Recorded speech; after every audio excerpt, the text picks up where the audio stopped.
Bien, buenas tardes.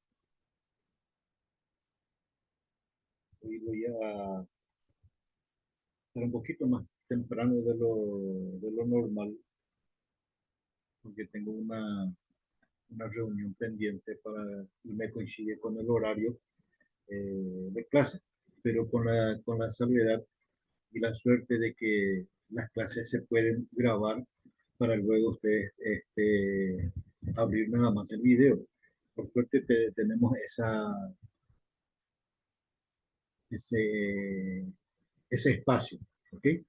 Entonces, en honor un poco al tiempo, entonces yo estoy ganando un poco el tiempo, valga la redundancia, y para dar un poco inicio a esta bolilla 9 de fecha 29 de abril del 2024, y que es la historia de las instituciones sociales, políticas y jurídicas de la edad contemporánea. Ya prácticamente está dentro de nuestro siglo, ¿sí? Por eso dice, historia de las instituciones sociales, políticas y jurídicas de la edad contemporánea.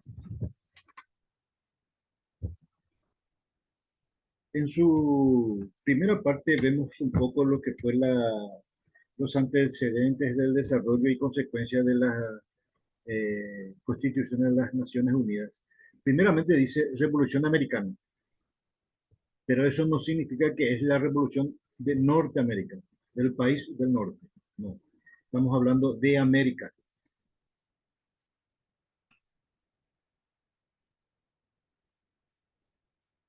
Y dice una parte, bien, bien clarito, aclarando perfectamente lo que le estoy diciendo, dice la Revolución Americana. Desde el 19 de abril de 1775, dice 700 soldados ingleses. Es un poco para hacer historia, porque recordemos que esta es historia de la institución, ¿sí? Salieron de Boston para impedir la rebelión de los colonos mediante la toma de un depósito de armas de estos últimos en la vecina ciudad de Concord, en el poblado de Levitton. Se enfrentaron a 70 milicianos. ¿Alguien sabe? Dice alguien.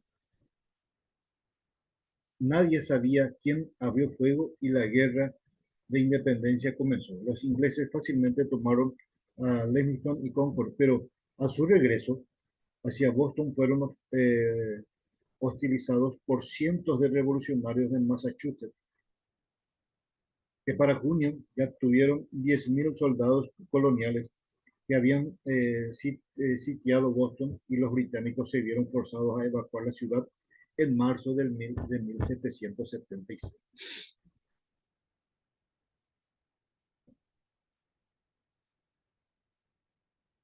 Y todo empieza de algo chiquito, todo empieza así. Y esto no, tampoco pasó desapercibido. Por eso dice de que primero eran 700, y para cuando se dieron cuenta ya estaban 10.000.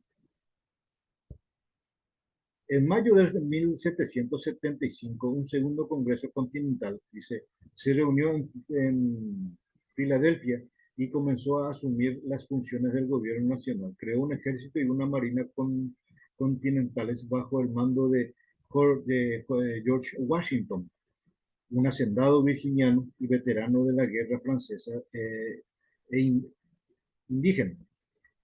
Se imprimió papel, moneda y se hicieron relaciones diplomáticas con potencias extranjeras. El 2 de julio de 1776, el Congreso finalmente resolvió que estas naciones y colonias unidas son y por derecho deben ser estados libres y soberanos. Y ahí vino Thomas Jefferson, dice, con la ayuda de otros de Virginia, redactó una declaración de independencia que el Congreso aceptó el 4 de julio de 1776.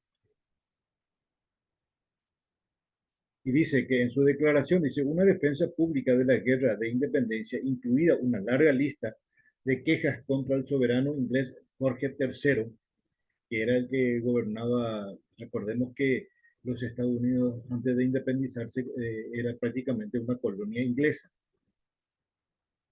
Pero sobre todo, dice, explicó la filosofía que sustentaba a la independencia, proclamando que todos los hombres nacen iguales y poseen ciertos derechos.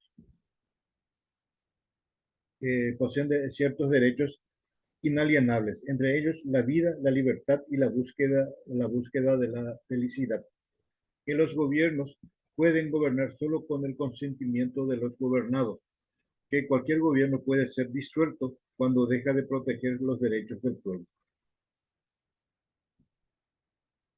Así como estuvimos viendo eh, temas anteriores, todos tienen sus derechos y sus obligaciones, y también el sufragio es donde el pueblo elige a sus autoridades, y el soberano es el pueblo. El soberano es el pueblo.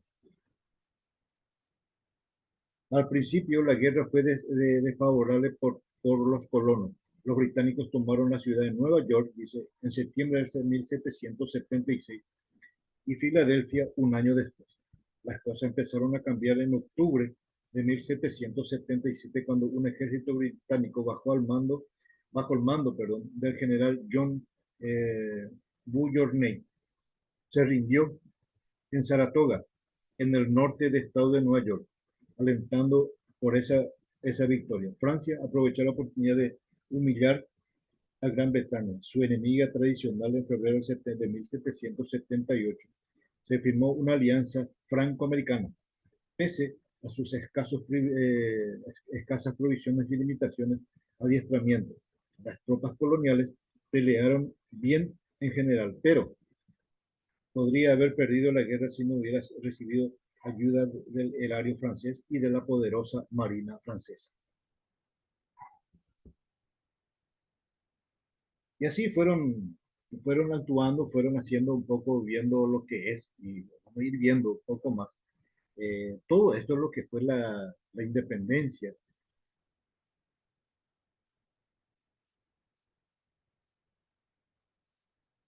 En la Constitución dice,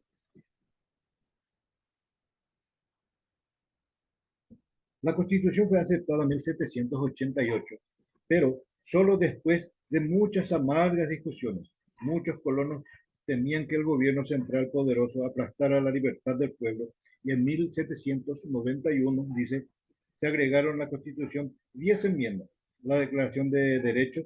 Este documento garantizó la libertad de culto, la prensa, la palabra, el derecho de los ciudadanos a portar armas de protección contra cateos ilegales, el derecho a un juicio justo por un jurado y una protección contra los castigos crueles. Y a partir de ahí fueron modificándose muchas cosas, porque recordemos que en el principio no solamente los Estados Unidos, sino que muchos países vivieron bajo tiranía. Tiranía en el sentido de que era una sola autoridad lo que hacía todo y tomaba las decisiones por todo.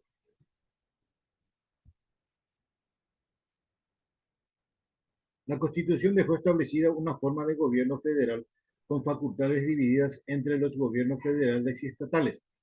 El gobierno federal corresponde en todos los asuntos que afectan a la nación en general. De este modo, la Constitución y la Declaración lograron un equilibrio entre los dos aspectos fundamentales. Luego vimos que los franceses tuvieron o sea que los americanos tuvieron un apoyo de los franceses. A continuación, dice, veremos la Revolución Francesa, sus antecedentes, desarrollo y consecuencias, la Declaración del Derecho del Hombre y la Ciudadanía. Y dice la Revolución Francesa, los pensadores franceses admiraban la organización política, social y económica y la filosofía inglesa. De esa admiración surgieron las ideas principales de la Ilustración francesa. en el progreso humano. Los hombres mejoraron a través de la educación, libertad religiosa. Todos los seres humanos son esencialmente iguales. Son todas esencialmente iguales. Al gobierno de un pueblo, el gobierno de un pueblo surge por convenio de los ciudadanos. Tales ideas fueron propugnadas por pensadores como Rousseau, Diderot, de Albert Voltaire, que se confundieron, dice, se difundieron a través de la enciclopedia y se apoyaron en gran parte en el surgimiento de la Revolución Francesa. Todo esto que acabo de leer tiene, dice, un antecedente antiguo en el régimen. Y dice, vamos a ir hablando un poco de los reyes. Luis XIV, Luis XV y Luis XVI impusieron la monarquía absoluta, restando privilegio a la nobleza y uniéndose a la burguesía.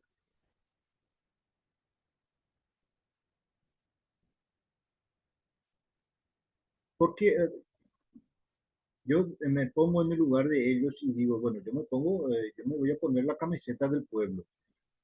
Yo sé que el pueblo, su gran mayoría son la burguesía, ¿sí? O, como dice acá, impusieron la monarquía absoluta, restando privilegio a la nobleza y uniéndose a la burguesía. Porque de la clase media para abajo, en todas partes del mundo y hasta el día de hoy, son mayoría. Son muchos los que tienen poco y pocos son los que tienen mucho. Es un término o una frase que se usa mucho. En la revolución, dice, con el lema Libertad, Igualdad y Fraternidad, el 14 de julio de 1789 dio inicio a la Revolución Francesa, movimiento que derrocó a la monarquía absoluta, proclamó los derechos del hombre e instituyó la República hasta antes de 1789. El clero y la nobleza eran las clases privilegiadas, exentas de determinados impuestos que campesinos, comerciantes y artesanos estaban obligados a pagar. Por eso les dije que son muchos los que tienen poco y pocos los que tienen son los que tienen mucho. Entonces, ¿qué pasaba? A la burguesía se le obligaba de todo. ¿Por qué? Porque eran muchos. Hasta que llegó, hasta que llegó esto, dice el derrocamiento. Otras desigualdades que determinaron el levantamiento fueron, por ejemplo, las cuotas por el derecho de uso de tierras que debían pagar los campesinos sin considerar el monto de la producción o si los cultivos se habían perdido a causa de siniestro o inclemencia del tiempo. No interesaba. El monto que se puso se tiene que pagar, se debía pagar y se paga, y sin discusión. Y recordemos que autoridades anteriores eran de esa forma, actuaban de esa forma. Lo impuesto por el rey se cumple.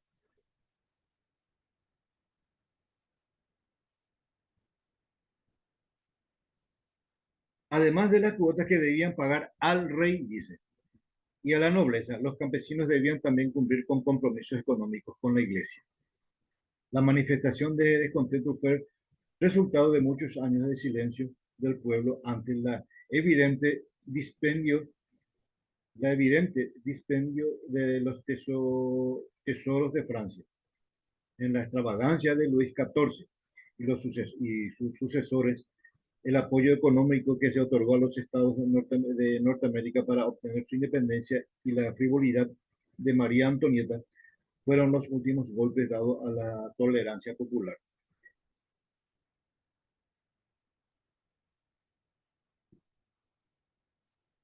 Y a partir de ahí, dice,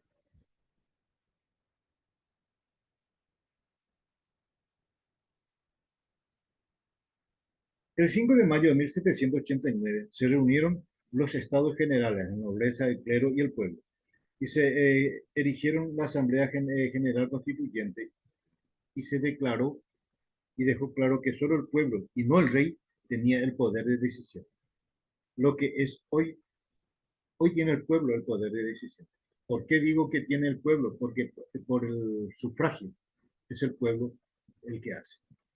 El sufragio es la voz del pueblo. Y como dice acá, se dejó claro que solo el pueblo y no el rey tenía poder de decisión sobre este órgano y se anunció que se promulgaría una constitución. Posteriormente, el 14 de julio de 1789, la gente de París tomó la prisión real conocida como la Bastilla, con lo que se dio por inicio el movimiento revolucionario y un comité de ciudadanos de clase media se hizo cargo del gobierno. Poco a poco, en las provincias se imitó el procedimiento seguido en la capital. Y así fueron tomando, por eso que siempre se dice que todo empezó, y acá está clarito, que todo empezó con la toma de la Bastilla, donde estaban eh, el poder. Y ahí, a partir de ahí, se dio a conocer la Declaración de los Derechos del Hombre, un intento de huida de los reyes con sus hijos hizo crecer la desconfianza hacia ellos. Entonces, fueron recluidos en el Palacio de las Tullerías, que fue asaltado el 10 de agosto de 1790. Un mes después se declaró abolida la realeza y en enero del 93 Luis XVI fue enviado a la guillotina. Exterminaron por completo y el pueblo hizo eso. Y el pueblo lo hizo.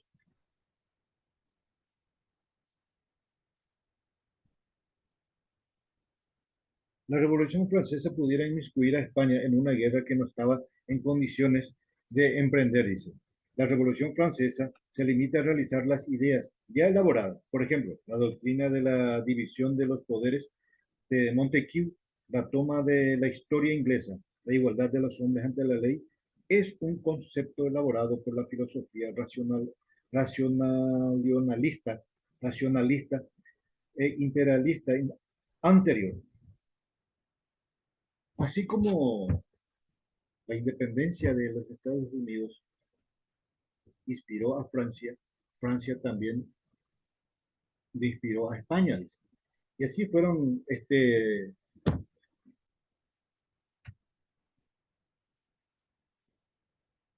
dice, por otra parte, los franceses conocían el movimiento emancipador de las colonias americanas y muchos habían intervenido en la guerra de este contra Inglaterra. La Revolución Francesa fue de carácter burgués, entonces fueron los intereses económicos lo que le impulsaron. Fue el tercer estado que, sintiéndose cohibido despóticamente por la iglesia y la nobleza, y el absolutismo de los reyes se levantan en defensa de sus propios intereses económicos, porque era trabajar solamente para el rey, era solamente trabajar para el rey.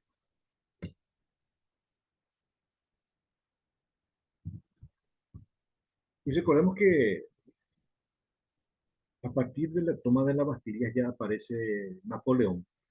Dice Napoleón y la codificación del derecho, importancia e influencia de la legislación mundial. Tiene su origen en la corriente compiladora de leyes que inundaba la Europa ilustrada de fines del siglo XVIII, donde prácticamente no se instalaba derechos escritos. La codificación es, pues, una idea más amplia y ambiciosa, ya que trata de reunir todas las leyes de un país, o al menos las que pertenecen a una misma rama del derecho. Por tanto, el fenómeno compilador se consolida en el siglo XIX y nace en el Código de Napoleón, precursor, pues, de la codificación moderna del derecho. Todo esto animaba a la gente del más tarde emperador cuando ascendió al consulado, y es que la situación del derecho, no solo en Francia, en todas partes era sumamente caótica. Y a partir de ahí nace, dice, el nacimiento del código. Evidentemente, en la Francia revolucionaria, dice, convivían muchos códigos regionales con otros tantos. tribunales autónomos. Se calcula que podrían haber existido o existir más de 14.000 decretos, todos vigentes y acumulados a lo largo del siglo de monarquías absolutas, muchos de los cuales se contradecían unos a otros, como dijo Napoleón a Talleyrand. Somos una nación con 300 códigos de leyes, pero sin leyes. Me parecía urgente realizar una compilación. Además, se habían producido intentos fracasados anteriormente, ya durante el periodo revolucionario. Y qué buena frase esta, que decía, somos una nación con 300 códigos de leyes, pero sin leyes.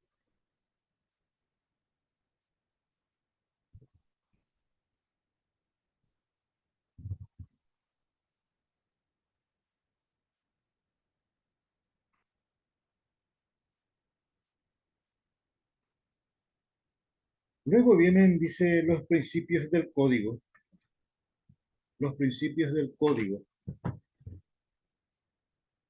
y estamos hablando de los principios del código de Napoleón, porque Napoleón fue un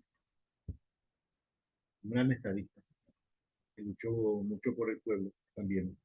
Dice, el código de Napoleón está impregnado de los principios revolucionarios, la libertad, la igualdad y la fraternidad lo presiden. Si bien sus redactores bebieron como, bebieron como no podían ser de otra manera de las fuentes del derecho existente del derecho romano y, cómo no, del derecho consuetudinario, es decir, de las costumbres que todavía hoy es fuente del derecho, de las costumbres que hasta el día de hoy son fuentes del derecho. Y eso ya estamos hablando desde el principio de del año, desde el principio desde que empezamos las clases, estamos hablando de cómo surgieron las leyes. Y Napoleón no fue la excepción. Napoleón conocía. ¿Por qué conocía? Porque era un hombre de pueblo, un militar que andaba mucho con su gente. Entonces él sabía todo lo que estaba pasando. Así dice, el código afirma el primado del individuo de su igualdad ante la ley, sin importar su condición social y de la libertad. Y de ahí que sus pilares básicos sean la libertad contractual, el carácter absoluto del derecho de propiedad y la responsabilidad civil basada en la culpa. De carácter absoluto del derecho de propiedad y la responsabilidad civil basada en la culpa.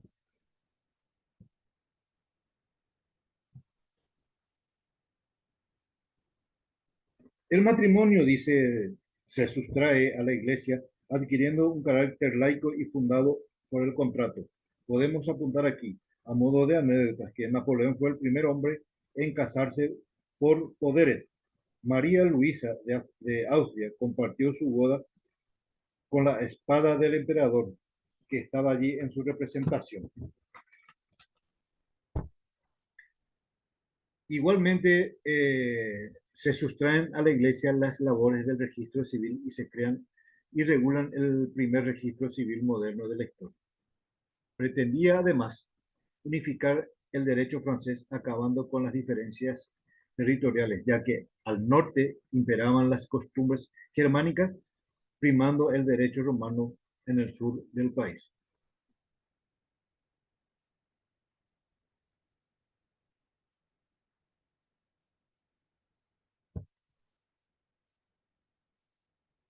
Estos libros también tenían sus contenidos. Y decía, el contenido de estructura, como cualquier código moderno, se dividía en títulos y libros, cada uno regulando materias determinadas. Poseía un título preliminar donde hacía referencia a la publicación, a los efectos y a la aplicación general de las leyes. El libro primero trataba de las personas y del derecho de familia. El libro segundo trataba sobre los bienes, las cosas y su clasificación, la propiedad y las servidumbres. El libro tercero se refería a los modos de adquirir la propiedad, comprendiendo las sucesiones, las donaciones y los testamentos. y los testamentos, las obligaciones, los contratos matrimoniales, los privilegios, las hipotecas y las prescripciones.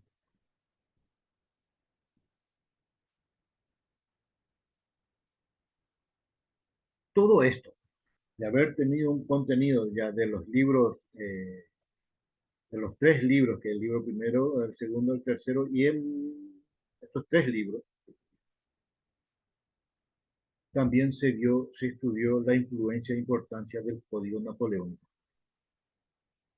Porque recordemos que Napoleón, además de ser lo que fue, él fue un hombre muy inteligente y dejó mucho legado. Dice, el código es una obra capital de enorme influencia en el mundo. Fue vehículo de las ideas de la Revolución Francesa, como hemos apuntado anteriormente. En el derecho moderno no tenía precedente y debemos remontarnos al código de Justiniano para encontrar una obra de tal magnitud. Desde el código Napoleón hasta el código de Justiniano existían siglos y para hacer comparaciones ellos tuvieron que hacer eso.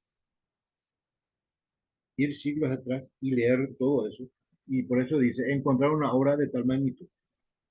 Debemos remontarnos al código de Justiniano. Supuso también todo una revolución en el mundo del derecho y rápidamente extendió su influencia, no solo por Europa, posteriormente tuvo persecuciones en todo el mundo. Así, influyó en Bélgica, Luxemburgo, Renania, el Palatinado, Dartmouth, Hesse, Saboya, Ginebra, Piemont y otros países Parma y Holanda, dice. También en los códigos de Sicilia en 1819, en los estados sardos en 1837, del estado de Luisiana. Y así sucesivamente iban, como les dije, Napoleón fue un personaje muy ilustre y en definitiva, Napoleón, dice, en definitiva que el código de Napoleón supuso el nacimiento de una nueva era y cambió para siempre el mundo del derecho y por ende lo que el derecho rige la sociedad. Esto tiene, esto proviene, o también tiene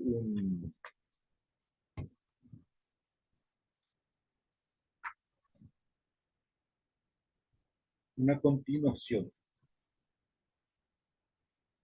de la influencia e importancia del Código Napoleón. También tiene el Congreso de Viena y la Santa Alianza. El Congreso de Viena y la Santa Alianza. En el Congreso de Viena, dice, fue un encuentro internacional celebrado en la ciudad austríaca de Viena, convocado con el objetivo de restablecer las fronteras de Europa tras la derrota de Napoleón I, y reorganizar la forma de las ideologías políticas del antiguo régimen. Así pues, su intención era volver a la situación anterior a la Revolución Francesa de 1789. Se reunió Se llevó a cabo el 1 de octubre de 1814 al 9 de junio de 1815. La reunión tuvo como base dos grandes principios. El principio de monárquico de legitimidad y el principio de equilibrio.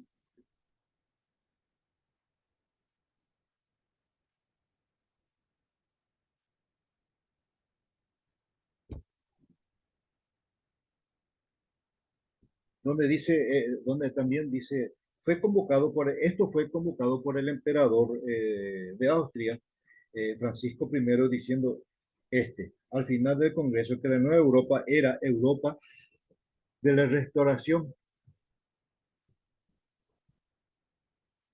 pese a las medidas que se concertaron para mantener a raya a los enemigos del antiguo régimen.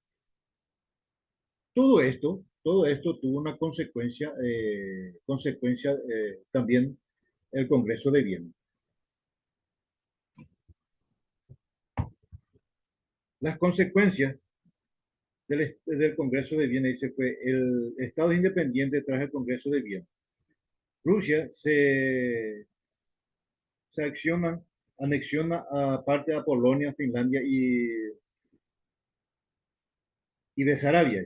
Austria se anexiona la región de los Balcanes. Inglaterra se queda con la estratégica isla de Malta. El Imperio Otomano mantiene el control de los pueblos cristianos de Europa y suroriental, y Noruega es anexada a Suiza. Fueron algunos de los, porque que dejemos bien en claro que no todo lo que se hace sale bien. Siempre hay algo que, que no encaja o no encuadra perfectamente, ¿sí? Como que teníamos que leer el Congreso de Viena en la Santa Alianza, el Congreso de Viena entonces tuvo este problema, las consecuencias. Y dice, la Santa Alianza, los estados fundadores de la Santa Alianza fueron el Imperio Austriaco, el Reino de Prusia y el Imperio Ruso. La Santa Alianza fue un tratado de carácter personal firmado por los monarcas de Austria, Rusia y Prusia el 26 de septiembre de 1815. Y así fueron naciendo todo esto. Y en todo esto,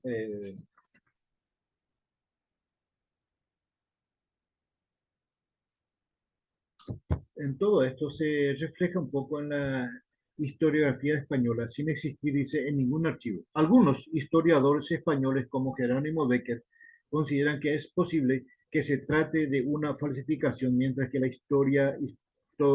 historiografía no española da por seguro la falsificación.